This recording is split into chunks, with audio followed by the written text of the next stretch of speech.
नमस्कार, मैं हूं फरहान। आप देख रहे हैं नेक्स्ट 9 न्यूज नेशन। महाराष्ट्र की सियासत में आग लग गई। किस तरह भारतीय जनता पार्टी ने महाराष्ट्र में एक ऐसा चक्रव्यूह बनाया कि उसमें शिवसेना फंस गई, और यह जो कोशिश है वह लगातार चल रही थी। जब राज्यसभा के चुनाव हुए तब से उम्मीद यह होने लगी कि कहीं ना कहीं एक चक्रव्यूह बना दिया गया है और उसमें शिवसेना फंसेगी। उम्मीद थी कि एनसीपी या कांग्रेस भी घेरे में आएंगी। एक कांग्रेस को तो घेरे में ले ही रखा है बीजेपी ने। लगातार उसके विधायक, उसके नेता बीजेपी में शामिल हो रहे हैं, लेकिन शिवसेना में आखिर कौन ऐसी कमजोर कड़ी होगी जो बीजेपी के इस चक्रव्यूह में फंस जाएगा? कौन होगा ऐसा?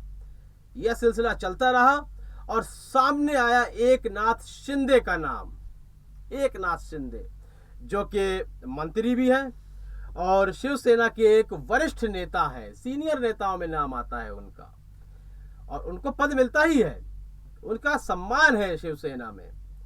लेकिन जैसे ही एमएलसी का चुनाव होता है, उसके रिजल्ट आते हैं और शिवसेना को यह मालूम पड़ता है कि क्रॉस वोटिंग हुई है, तो उद्धव ठाकरे ने बंगले में अपने सारे विधायकों की एक मीटिंग बुलाई।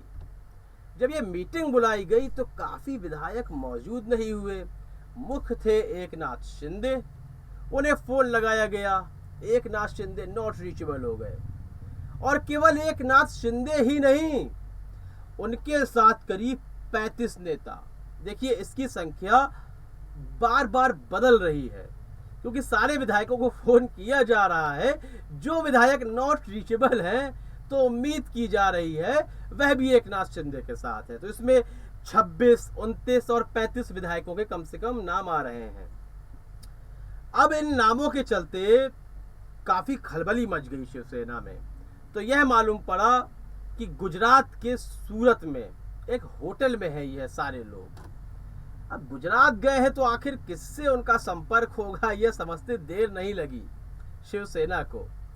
तो यहाँ पर संजय राउत भी सामने आए। अब शिवसेना में यदि किसी को बोलना है, बड़ा बयान देना है, तो वह एक ही नेता है, वह है संजय राउत।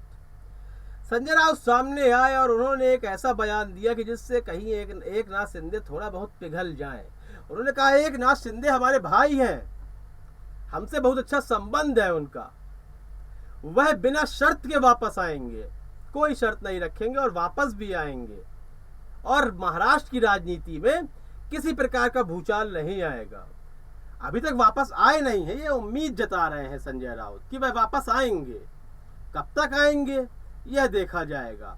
आने से पहले कहीं बिक ना जाए, यह बहुत बड़ी चुनौती है इस वक्त। तो एकनाथ शिंदे इतने वरिष्ठ नेता होते हुए जब इस तरह का कार्य करते हैं तो यहाँ दो बातें सामने आती हैं। या तो उन्हें किसी प्रकार का भय दिखाया गया है, जैसे ईडी का भय, किसी प्रकार का भय दिखाया गया है, या तो एक ऐसी लालच दी गई है जिसकी वह उम्मीद भी नहीं कर सकते थे।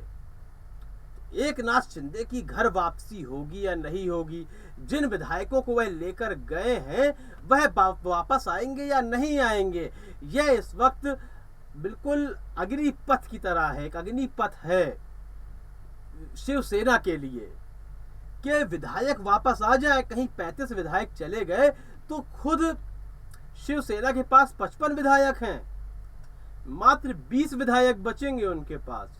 सरकार अल्पमत में आ सकती है, और अल्पमत में होने के बाद यदि उपचुनाव होते हैं तो सत्ता में कौन आएगा यह सब आप जानते ही हैं।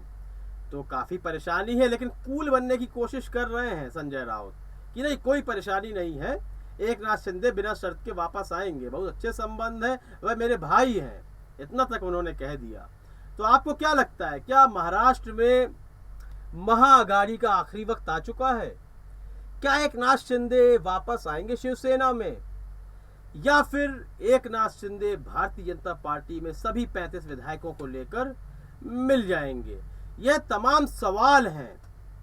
इन सवालों के जवाब आने वाले समय में पता चलेंगे, लेकिन उससे पहले हमें आपके जवाब का इंतजार रहेगा।